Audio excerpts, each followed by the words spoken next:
Welcome to the Penny Magic Podcast Volume 2, A World of Our Own. This spring, we're bringing you 10 short stories over 10 weeks so that you can take a break from your everyday life and step into fictional worlds you've never visited before.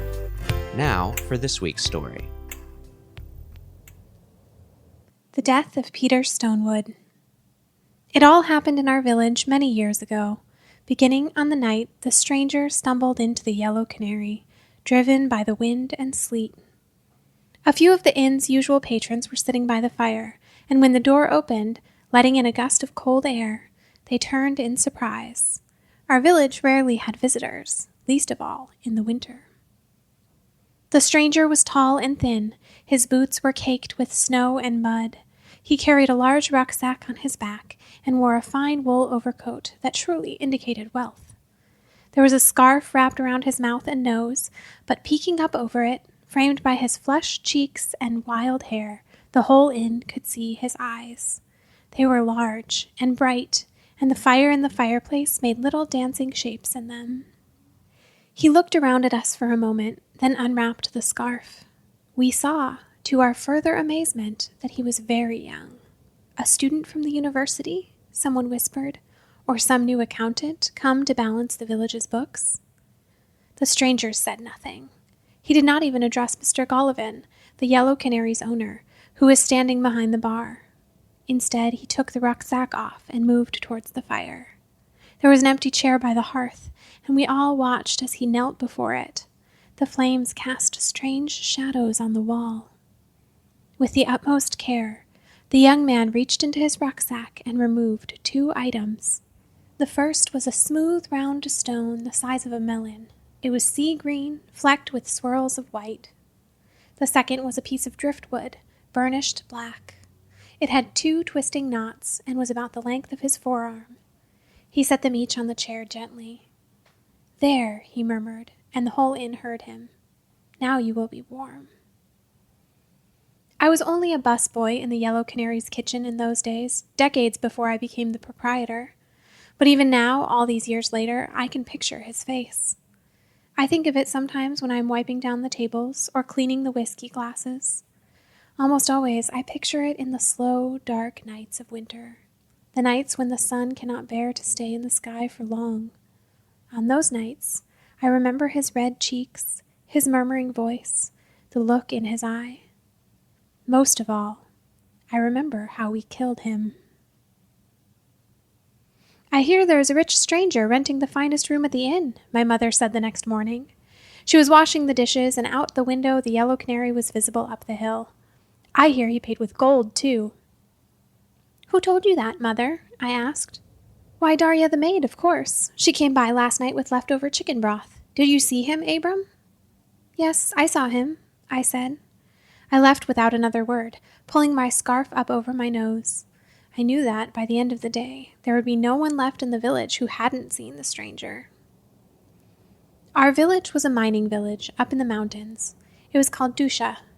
There were only 2 roads leading out, one that went south down the mountain, and one that went north into the cliffs. There was not another village nearby for 50 miles. It was a hard life up here, as hard as the frozen pine trees encrusted with frost that never seemed to thaw, as hard as the rocky, uneven ground of the mountain itself. In the mornings, the men of the village, some 30 souls, would take their pickaxes and head up the northward path, where they would hew ore from deep under the rocks. It was a grim life and a simple one. It was no surprise, then, that the stranger's arrival caused no end of curiosity. When he came out the door of the inn that second morning, standing in the fresh, cold air, I am quite certain we were all watching. He was wearing his fine wool coat, we noticed, but had left his rucksack behind. Under his right arm he carried the green stone, under his left the black driftwood. As he looked up toward the snow-capped peak of the great mountain, his eyes glowed, and he spoke to the objects in his arms. "Look," he said, "there is the very top of the world." For the rest of the day he went around like this. He peered over cliffs and turned over rocks with his shoe, exploring every inch of the little village. He did not say a word to anyone. He spoke only to the piece of stone and the piece of wood. From my little window in the kitchen at the Yellow Canary, I watched him. and as the shadows grew long, the village began to grow more and more uneasy.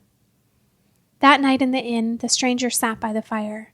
He held the wood and stone in his arms. He was singing to them under his breath. The men of the village, returned from their work in the mines and drinking their dark beer, looked at Mr. Gullivan. The proprietor sat on a stool, his forehead creased. Finally, the oldest of the miners, Mr. Levitch, stood and walked over to the fireplace. "Good evening," he said, in that low, bassy voice I remember so well. "I don't believe we've been properly introduced." The young man looked up. His face broke into a smile. "Ah, of course, my good sir. I have been most rude to all of you. My name is Peter Stonewood. Please allow me to introduce my parents." Mr. Levitch looked at him over his gray beard. "Your parents?" "Yes," he said. He indicated the stone. "This is my father, and this," he raised the driftwood, "is my mother." The inn was very quiet. Mr. Levitch stared at him. Then he turned and went back to the bar. By the fire, the stranger kept singing. What kind of idiot game is this young fool playing? It was the following day, and I was cleaning out the fireplace.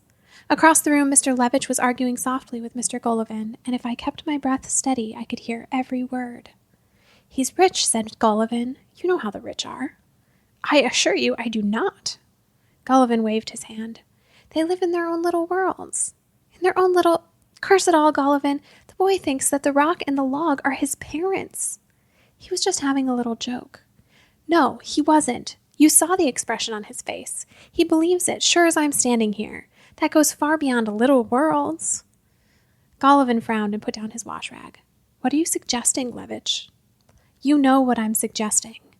Levitch's little eyes peered from the deep folds of his flesh, heavy and dark. "The boy is insane." There it was. The word had been spoken. It only took once. It was a puncture in the dam, a germ in the water. It spread, fever-like. "Have you heard?" came the whispers. "The rich stranger is insane." Soon doors were being locked that had no occasion to be locked before, seals sealed and latches latched. The very next morning, 27 souls took their pickaxes and trudged off into the cold cliffs. The other 3, strong young men, stood on their front porches, the smoldering ends of their cigarettes little spots of red against the white snow. They were still standing there when Peter came out and stood on the steps of the Yellow Canary, as he had done every morning. They watched him walk through the town, watched him buy carrots and beets at the grocer, watched him go back to the inn. They were still watching when the men returned from the mines that evening, and the next day, 3 others took their place. All over town we were peeking out our windows, up the slope to where the lights came from the Yellow Canary. "Why doesn't he just leave?" my mother said one night. "Surely he must realize he isn't welcome." I said nothing. At the inn, the atmosphere was one of mounting pressure, a taut feeling of a growing storm. During the day, it was only Mr. Gullivan and Darya the maid and me. Most of the time, our unwelcome visitor kept to his room. In the mornings, he went to the grocer, and sometimes in the afternoon he walked brisk laps around the town, his wool coat unbuttoned, like he wanted to let the cold in. But the rest of the time he stayed upstairs while we cleaned and cooked, always with our ears tuned to the ceiling. Sometimes we could hear him pacing. Sometimes we could hear him singing. Every day at lunch, Mr. Gullivan gave me a bit of ham and cheese wrapped in paper to take to him. I would climb the steps, feeling the blood in my ears as I went down the hall to the heavy oak door of the inn's biggest room. I would place the food on the floor, knock, and then turn and run. But when I got to the stairs, I would stop and look back. The door would open, and the stranger would stoop down and pick the ham and cheese up off the floor. When he noticed me, he would give a little wave. "Mother, father," he would call back into the room. "The boy has brought lunch." Then he would close the door. Finally, the town could bear it no longer. A secret meeting was called in the home of Mr. Levitch. Almost everyone in the village was there, crowding into the little cabin. Those who couldn't fit inside listened at the window. I stood next to my mother in the very back, smelling the body odor and pipe tobacco and fear all blending together. Voices were kept low, but there was no mistaking the temperature in the room. Peter, it was clear, would have to go. For a whole hour they talked and argued about how to do it. They had nearly settled on seizing him forcefully and driving him out of town when Mr. Gullivan stood up. A hush came over the cabin. "Friends," he said, "why do this thing? Peter hasn't hurt anyone. His hands are soft without calluses. He never raises his voice." "But his eyes, Golovin," someone said. "You have seen them. Wild eyes." "Yes, I have seen them, but I say again, Peter has hurt no one, and what's more, I don't believe he will." That, as it turned out, was the end of it. They argued for 2 hours more, but gradually the plan came undone, and everyone went home unsatisfied. Soft-spoken though he was, no one wanted to cross Golovin. He was the closest thing we had to a mayor. After that, the town was like a pot removed from the fire. We steamed for a long time, steam so thick you could hardly see through it, but then, gradually, the heat began to subside. The lookouts were still posted every morning, and the villagers still averted their eyes when they saw Peter in the streets. But, as the days went by without incident, the tension began to creep out of the air. Then, as sometimes happens with storms, the wind suddenly changed directions. A carriage came into town. It rolled up the stony path with considerable effort, bumping and jostling. When it finally groaned in relief and came to rest outside the door of the inn, the door opened and a plump man in a blue overcoat got out. He had a big, drooping mustache and a top hat on his head, and his old eyes were sharp. He took in the snowy mountain top at a glance, then turned to help a squat woman wearing a fur coat out of the carriage. Last of all, from behind the woman, came a bald man with spectacles. When he saw the peak, he gasped, "Incredible!" "Yes, doctor," said the man in the overcoat. "I have visited this place once before, when I was a boy. I still remember the smell of the pines." "The air certainly is fresh," said the doctor. "Gregory," murmured the woman. Her face was pinched and her eyes were red. "Oughtn't we—" The plump man patted her hand. Then he paid the carriage driver, who waited outside while the three of them went in to the inn. I was mopping the floor when they came through the door. Darya was dusting the mantel, and Golovin was behind the counter. I could see the look of surprise on his face. "Sirs, madam," he said, "can I help you?" "I hope so, my good man." The plump man removed his top hat and passed his fingers through his gray hair. His fingers were thick, like sausages, and his face was tired. "I am looking for my son." At that, we went quiet. Darya gave a little eep sound, and before we could say anything at all, we heard a door opening upstairs. In stunned silence, we listened at the sound of footsteps creaking on the floorboards, moving through the hall and down the stairs, until finally the tall, thin outline of Peter came into view. Under each arm were the stone and the driftwood. When the woman in the furs saw the young man, she began to cry. "Peter," said the man, "we have been looking everywhere for you." To this day, I'm not sure if anyone else saw what I saw in Peter's face at that moment. It was like shock, as if someone had just plunged him into cold water. But there was something else, some brief moment of nakedness. It was as though he recognized them. Then, like a cloud covering up the sun, the moment passed. His expression went white with fear, and his fingers clutched the stone and the driftwood a little tighter. He said, "How do you know my name?" The woman gave a little moan. The plump man's face fell. "Peter," he said, very soft. "I am your father." The young man began to tremble. His fingers gripped harder, and he turned to Mr. Golovin and Darya and me, the onlookers, as one turns to address a jury. "I assure you, I don't know this gentleman." The man in the overcoat reached out with his sausage-sized fingers, brushing gently against the young man's arm. "Peter." "No! Get your hands off me. I tell you, I don't know this man." He thrust the stone forward. Its smooth edges reflected the sunlight coming through the window. "This is my father. I am Peter Stonewood." "Peter still, why do you insist on this folly? Your name is Peter Ivanov. It always has been. Please, Peter, come home." "No." Peter drew himself up to his full height. "Sir, if you don't unhand me—" At the threat of violence, Mr. Golovin stepped forward. "Gentlemen, please, I'm sure we can get to the bottom of this." Peter's feral eyes fixed on the innkeeper, and a change passed over him. He became focused, and stepping in front of Golovin, he pled with him in a low voice, as if they were the only two people in the room. "Innkeeper," he said, "you must help me. There are strangers in the town. They want to take me away." Golovin was caught off guard. I could see in the dim light behind the swirling dust that he was moved. "All right, Peter, that's all right now. You go back up to your room. We'll sort this out." The young man held his gaze for a few more seconds, then nodded and went back upstairs, shaking. "Sir," said the man in the overcoat after Peter had gone, "you must see my son isn't well." "Yes," said Golovin. He was thinking. "I'm sorry, what did you say your name was?" "Gregory Ivanov," said the man. "I work in the magistrate's office, in the capital." "Yes, that's very far away." "Indeed," said Gregory Ivanov. "We have been searching for a long time. We expected the worst." The woman was hiccuping under her breath. The doctor patted her on her shoulder. "Forgive me," said Golovin. "You must be exhausted. Please sit here and let me get you something to eat. Abram!" I hurried to the cabinets. I knew without being told that I should bring out the very best we had. Mr. Golovin took out 2 glasses and began filling them with dark beer. "Thank you, sir, for your kindness," said Gregory. He did not sit down, and he did not take the beer. "But I would ask something else of you. Please help me convince my son to return with us." Mr. Golovin stopped. Even with my head in the cabinets, I knew the air in that musty old inn well. I could feel it shift. "Sir," said Golovin, very slowly and very carefully, "you say that you are Peter's father, but may I ask, have you any proof?" Darya and I stood quiet. The strangers from the city looked curiously at Golovin. "Proof?" said Gregory. "What are you talking about?" "Only this. You say that you are Peter's parents. Peter says that stone and a piece of wood are his parents. There must be some way we can determine who is telling the truth."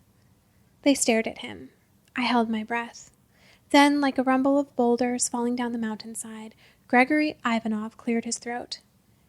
"Innkeeper, may I speak with you in private?" They went back to the supply room. I do not know what they talked about, but when they emerged, Mr. Golovin, grim-faced, brought a little metal key to the bespectacled doctor. The doctor took it in his bag and went upstairs, and Mr. Golovin went back behind the bar and began to move things around as if cleaning. I hid in the kitchen with Darya, peeking through the crack in the door at the plump man and the squat woman. He was holding her hand and speaking to her in low, soothing tones while she cried. The glasses of beer sat on the table, untouched. A while later, the doctor came back downstairs.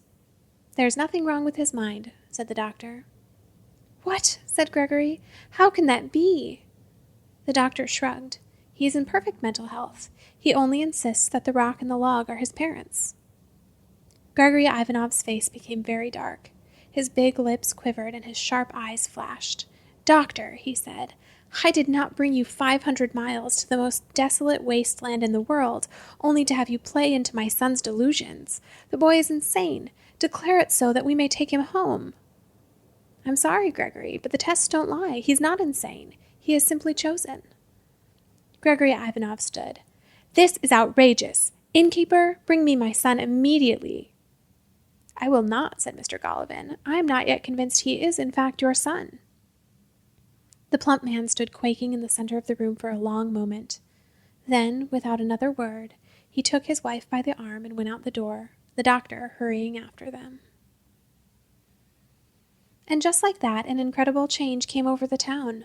The villagers, who had just weeks ago been ready to drive Peter off the mountain, now stood whispering together, their voices shaking in anger. "Abram, did you see them?" my mother asked that night. "Did you see those pompous bureaucrats from the capital with their top hats and furs?" "Yes," I said, "I saw them." "The nerve of them! Who do they think they are, coming up here and refusing to drink Mr. Golovin's beer? And now they want to drag away poor Peter, Peter who would never hurt a fly." To make matters worse, the Ivanovs refused to pay for a room in the inn. Instead, they forced their way into Mr. Levitch's home on the strength of Gregory's government title. Mrs. Levitch, an old, sickly woman, did her best to wait on them while Mr. Levitch looked at them out of his small, wary eyes. The next morning, when we came to our windows, we saw the carriage still standing in the center of town. The message was clear. The Ivanovs were not leaving without Peter. It was 2 days later, when the winter days were at their shortest and coldest, when the second meeting was called. This time it was not in the home of Mr. Levitch, but in the Yellow Canary. The day was a bright one, the sun blinding white on the snow. The whole village crowded into the Yellow Canary, standing pressed against the back wall, and Darya and I bustled among them with water and coffee. In the far corner, in a chair by the fireplace, the same chair he had so lovingly knelt before on that blustery night weeks earlier, sat Peter. His knuckles were white as he clutched the wooden armrests, and his eyes had a glazed look. Opposite the fireplace, in the far corner of the room, the Ivanovs sat at a table with the doctor. Mrs. Ivanov was already dabbing her eyes with a handkerchief. The doctor was watching everything with bemused curiosity, but beside them, Gregory Ivanov sat very still, like a bear in a rushing river, hunting for salmon. Last of all, in the very center of the room, on a table, sat the sea stone and the piece of black driftwood. The dust swirled around their shapes, and a fleck of light from the eastern window fell on them. Mr. Golovin was behind the bar. We watched him, and when he stood, his voice was solemn. "Thank you all for coming," he said. "Much unrest has come upon our small town in recent days. Well, the time has come to settle it. The purpose of this meeting is simple. The village of Dusha will decide, once and for all, on the matter of Peter's parentage." Across the room, Gregory Ivanov's enormous form shifted in his chair, and we could all hear it creak. "If the Ivanovs can prove their claim," Golovin continued, "then Peter will return with them immediately. However, if Peter can prove his claim, then he will be allowed to stay in Dusha as one of our own. Mr. Ivanov, you may begin." Gregory Ivanov stood. He looked around the room, his sharp eyes passing over each of us in turn. When they went past me, I flinched. Then he spoke, and though his voice was slow, it burned with controlled rage. "You are out of your mind," he said, "all of you. This trial is a sham, these proceedings a lunacy. You see this stone, you see this hunk of wood. They are dead things. There is no life in them, and life cannot come from them. You now stand at a precipice, and beyond the edge lies only madness." We grumbled at that. From among the bodies pressed against the wall, my mother shouted, "You think you're too good to drink our beer?" Gregory was unaffected. From within the pocket of his large overcoat he produced a piece of paper tied with string. "But enough of this. I here have a document that should put everything to rest." He set the paper on the bar and unrolled it. Mr. Golovin took it, squinting, then held it aloft for everyone to see. It was a birth certificate, stamped with an official stamp. The name on the certificate said, "Peter Boris Ivanov." We were silent. Mr. Golovin studied the paper, then he looked up. "Peter," he said. Across the room, the young man licked his lips. His expression was far away. "Yes?" "Peter," Golovin said again, "would you please tell us your name?" Though the fireplace was dark and cold, something red and hot smoldered in his eyes. "My name," he said, "is Peter Stonewood." The crowd murmured. "And," said Mr. Golovin, "would you please point to your parents?" Peter stood. With a slow, deliberate motion he raised his hand and pointed. His finger formed an arrow, at the end of which were the sea stone and the black driftwood. "As for this gentleman and this lady," said Peter, "I do not know who they are." "Very well," Mr. Golovin said. He looked around the room, meeting all of our eyes.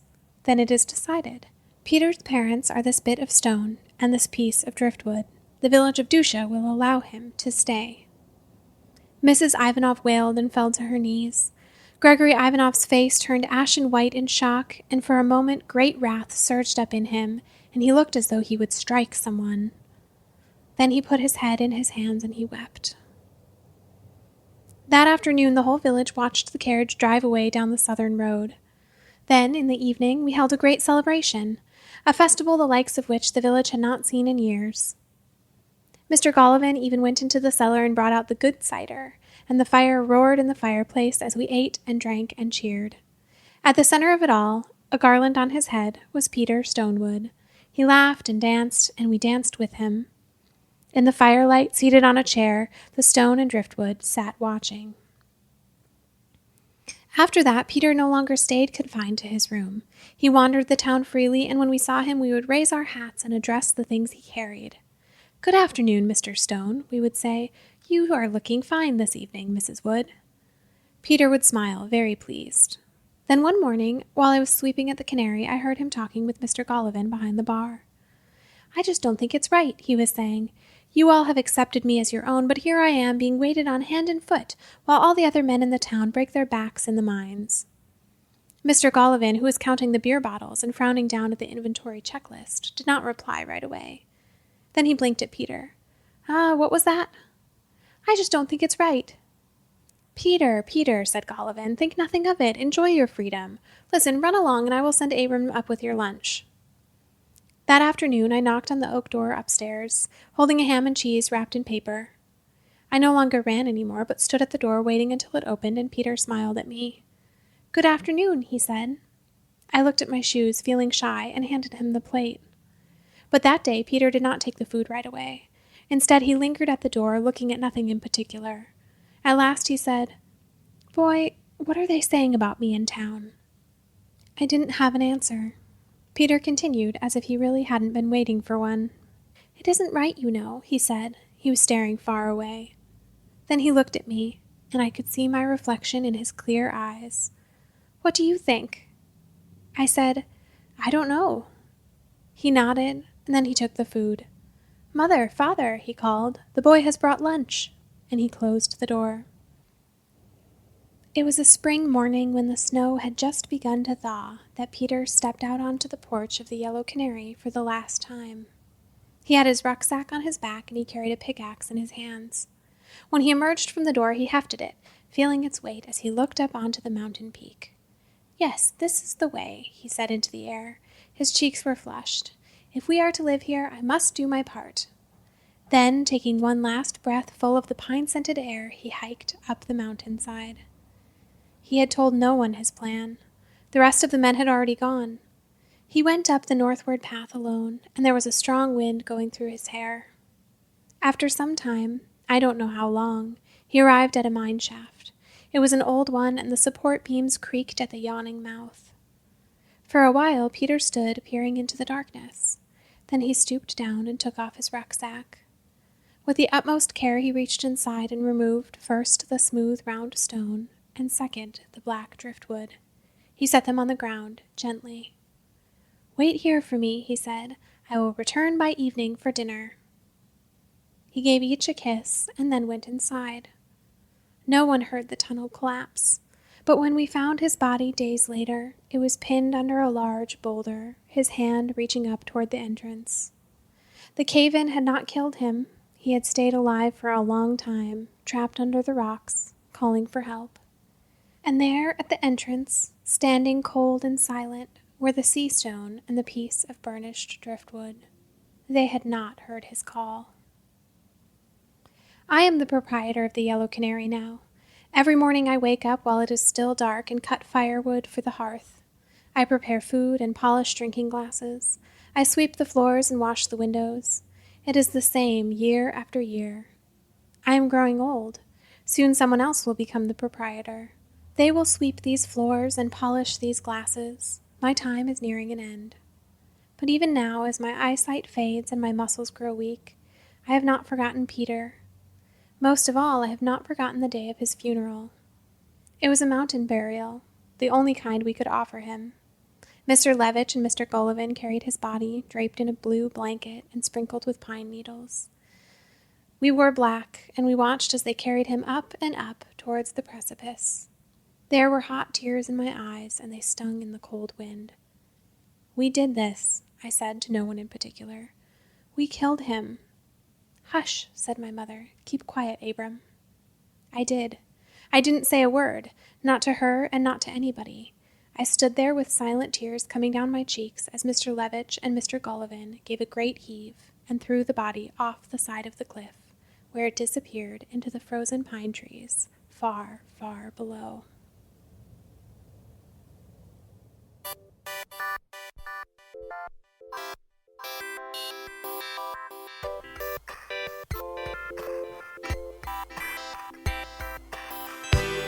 This has been a Penny Magic story. If you enjoyed this story, please leave us a rating or review. This story was written by Matt Mills, narrated by Natalie Mills, and produced by Matt Mills. For more stories like this, visit pennymagic.co. That's pennymagic.co.